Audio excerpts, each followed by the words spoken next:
Welcome to the DIY playroom build of our dreams. Now, that's what the room looked like before, and this is what it looks like today. We're going to walk you through everything that we did start to finish for this entire process. When we started this project, our son was about 2.5 and our daughter had just been born. And so we were kind of thinking long term, what are things that kids will love that they can play with now, but also really enjoy as they get older. And we had this long room. It's a playroom, that's what we called it, or a game room.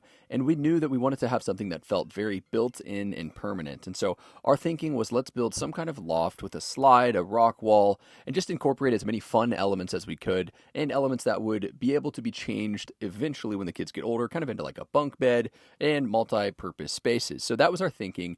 Now, something else that's really great about this playroom is we only have 8-foot ceilings, and that's very standard for most houses, especially in the United States. I'm not sure about everywhere else, but 8-foot ceilings are very average. And so that means if you have an extra bedroom, even if it's pretty small, this is actually probably something you can do. Now, I did the middle section exactly at 48 inches. So I wanted to split the floor and the ceiling height directly in half, and then I kind of just framed out where the slide would be and just made up the angle on the wall. So really up to this point, I had just marked on the wall at 48 inches where I was going to put my supporting stud, and then I got a stud finder and marked every single stud all the way along the wall and where the slide was as well. So then I could put my 3-inch screws directly into studs at every single point, and that would give me the strongest possible base to build this off of. I just bought everything at Lowe's that's down the road from my house, and I was using the fir 2x4s. Now, fir is a little bit more dense. It carries a little heavier load than like whitewood or pine wood, and it's pretty comparable in cost. So I just wanted something that was a little bit more durable, and you want to make sure that you are not purchasing treated lumber. This is going to be inside your house, and unless you're building it outside, but if you're building it inside like I am, you do not want to use treated lumber because that has lots of chemicals in it and that will off gas in your house. Along the wall, I placed the 2x4 directly on top of my 48-inch line, which means really the surface of the top platform is going to be at about 51.5 inches roughly. I chose the width of the platform based on the location of the wall, where that nook is and where the rock wall is eventually going to go. And so it ended up being 48 inches wide plus the width of that board right there, so 3.5. So it's really 51.5 inches wide as well. Now for the slope on the slide, mine was 36.5 degrees.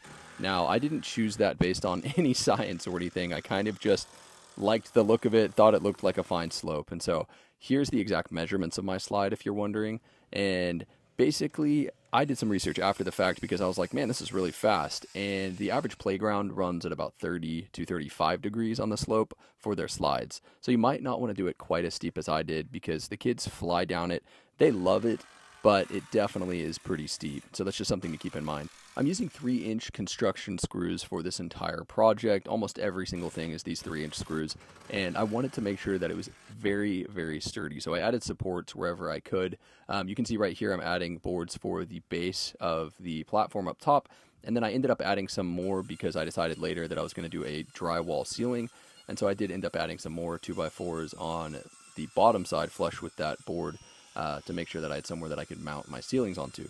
Now, I used maple plywood. That might not be everyone's choice, but maple is extremely strong, and that is why I chose it. But oak would definitely do the job. So if you want to cut your cost in half, go and get oak plywood instead of maple. Something that was really fun about this project was using these sheets of plywood for so many different things, and you'll see that throughout the video. This circular saw got put to work. It's one of these Craftsman V20. I think it's like 7.25 inches, the blade. And I was able to rotate the angle on it and just really fit everything that I needed for the slide to make sure it was flush with the floor and also flush with the top of the platform. I tried to also be pretty mindful with the details, so things like, sliding the slide under the baseboard and just making sure that everything had nice flush details with the trim. Now for the top section, my wife and I decided to put a window in, mostly so we could see the kids as they were playing up there. We thought they would enjoy looking out, but we wanted it to be safe. And so we ended up ordering like a safety net on Amazon, and I decided to just make a little 6-inch frame mounted into the ceiling and then also mounted into the sides all the way around. So 6 inches from the ceiling and on those side posts.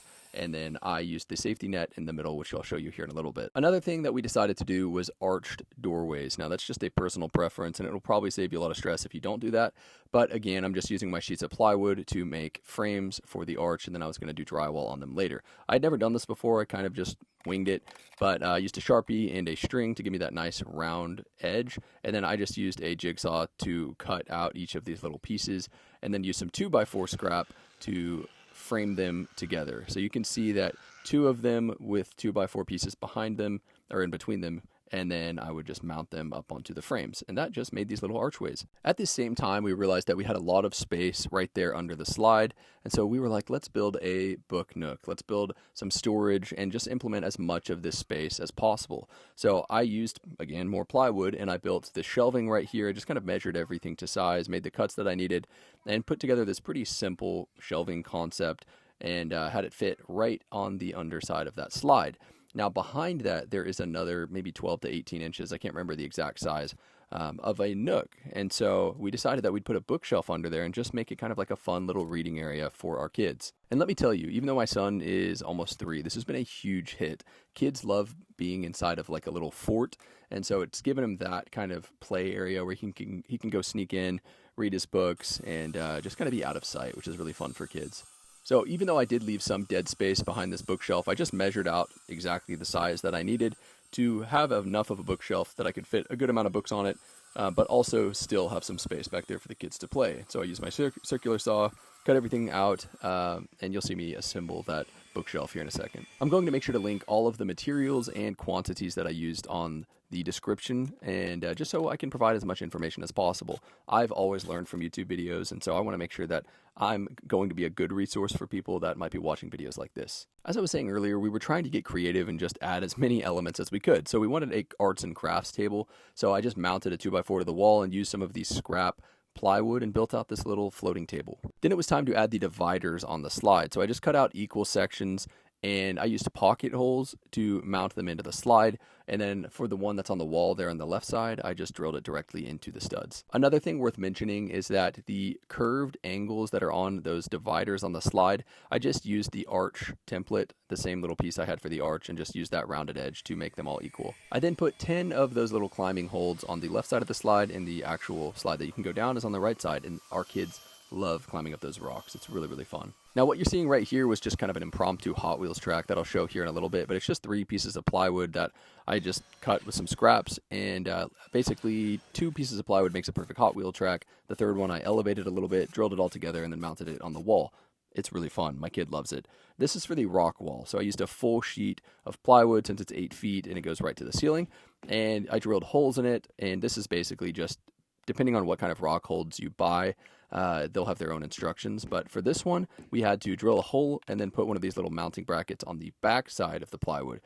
Then once I put that up against the wall, I was able to place the rock hold into place and then screw in the bolts that would go into that little mounting bracket. Now that little stick that I just showed a second ago, I had basically marked on a stick where the studs were on the wall, so that once I had placed this board into place, obviously my stud finder wasn't going to work, and so then I could mark on the board where those studs were and mount it into the wall properly. I believe we bought 40 of these rock holds total, so there should be 30 of them on that wall and then 10 on the slide. This was the point the structure really felt like it was starting to come together. We were getting very excited because we could actually use it at this point, and it was time for the drywall to go on. Now, I'm not great with drywall, but I basically just covered as much as I could, framed it out, and then for this safety net, I think I'll show this here in a little bit, but it was extremely tight, and that was our goal. I don't want my kids to ever be able to push on it or break it. I just used a crown stapler. I put about 6 screws in to kind of roughly hold it into place, and then pulled it as tight as I could and put staples all the way around the edge, probably like 200. It was way overkill, but it's very tight. I then used this little pin nailer to add a 1-inch trim on to the bookshelf, and that made it perfectly flush with the side of the slide, and that was more of just an aesthetic choice.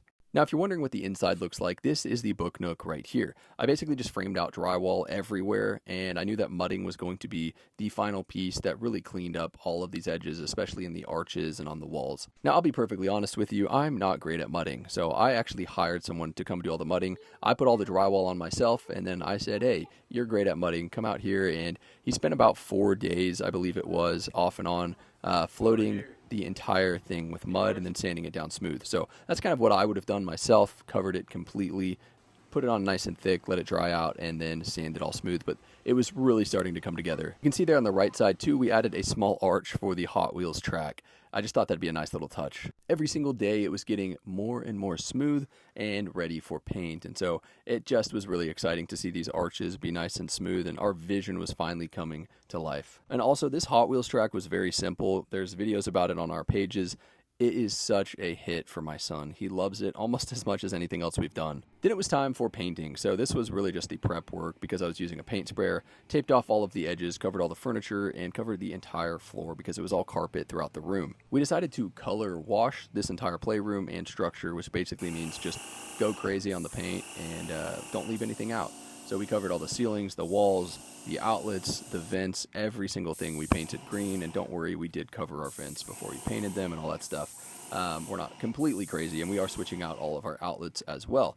But everything will be green throughout the entire room. So I had prepped everything. I had caulked it all, let that dry first, had it nice and smooth, and then I came in and painted the entire structure. Once the painting was done, the playroom was done. We just had to add the furniture, some of the games and kids' things, and that really finished everything off. So I took all of the plastic off, and this is what the playroom looks like today. Our kids absolutely love it. We've had their friends over. Everyone has had so much fun. And what we love about it is it's also half living room for my wife and I. So we can work and do things on the couch while our kids are playing, using their imagination, and really just getting exercise, climbing the rock wall, and just having all the fun. We have books in the book nook, but we also put this chalkboard and magnet board for our kids to be able to draw on. And I even added this little small LED light just so they can see better in there. On the other side, for our young daughter, we put this sensory board, which she's just starting to be able to play with, and that's so much fun for her. On the opposite side of the rock wall, we ended up adding these climbing bars, which has also been a real hit. Very cheap on Amazon, but so much fun for the kids to be able to climb up to the ceiling, and we just mounted them into the studs. On that last shot, you could see there was a hanging swing. Now, we do have it tied up when the kids aren't in there, but it's something that's really fun. It's like a sensory swing for them to be able to sit in and play in. We got some baskets to put in the triangular shelving under the slide, and that's really helped with organizing the room and keeping it clean for the kids. There's the Hot Wheels track again, the finished product where you can drive your cars down through that little arch. And like I said, my son is 2.5, now he's almost 3, and he has had so much fun sliding his cars down that Hot Wheels track. If you have any questions, please leave them in the comments and I will make sure to get back to you and answer as many of the detailed questions as I can. I hope that your kids or whoever you're doing this for are able to have as much fun as mine have. This playroom has been a blast, and we love being able to share our vision and plans with everyone. Thanks for watching.